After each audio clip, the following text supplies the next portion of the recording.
2020 সালে আমি post graduation শেষ করি। তো তখন থেকেই বাসায় বসেছিলাম যে কিছু একটা করার তাগিদ ছিল যে কিছু একটা করি। অক্টোবরের দিকে ফার্স্ট আমি দারাজে অ্যাকাউন্ট ক্রিয়েট করি।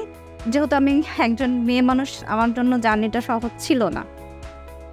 দারাজে আমি মূলত হোমমেড ফুড নিয়ে কাজ করতেছি। তার মধ্যে ছিল mixed dry fruit, roasted mixed, বিভিন্ন ভাজা, বাদাম।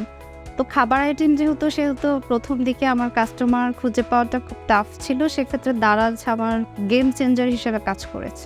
যেহেতু আমি নতুন সেলার ছিলাম, আমার দারাজ সম্পর্কে আইডিয়া ছিল না। সেক্ষেত্রে দারাজ আমাকে নতুন সেলার হিসেবে যথেষ্ট সাহায্য করেছে। যেরকম আমাকে তারা তাদের ওয়েবসাইটে আমার প্রোডাক্ট প্রমোশন করে দিয়েছে। মূল কথা হচ্ছে আমার আজকের অবস্থানে বা আমার এই জনপ্রিয়তার পেছনে দারাজ অনেক বড় ভূমিকা পালন করেছে। আমার ব্যবসার এ যাবৎকালের সবচেয়ে বড় সাফল্য আসে 2022-এর 11/11 ক্যাম্পেইন থেকে। এর আগে আমার সেল হতো প্রায় 3 থেকে 4 ডিজিটের মতো। 11/11 ক্যাম্পেইন থেকে 6 ডিজিটের মতো সেল হচ্ছিল আলহামদুলিল্লাহ। যেহেতু অনলাইন বিজনেস, সেক্ষেত্রে ডেলিভারিটা কাস্টমারের কাছে সময় মতো পৌঁছে দেওয়াটা কিন্তু একজন সেলারের জন্য খুব টার্নিং পয়েন্ট।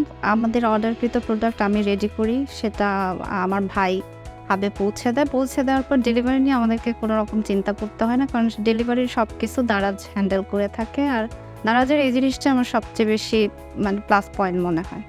বিজনেসের শুরু থেকে আমি চেষ্টা করেছি আমার সর্বোচ্চ দেওয়ার, যার কারণে এই পর্যন্ত আমার সেলার রেটিং 93% রয়েছে। আমি গর্বিত যে আমি মিরপুর হাবের সবচেয়ে বেশি অর্ডার পাওয়া সেলার। আমার বিজনেস এই পজিশনে আসার জন্য আমি দারাজের কাছে অত্যন্ত কৃতজ্ঞ।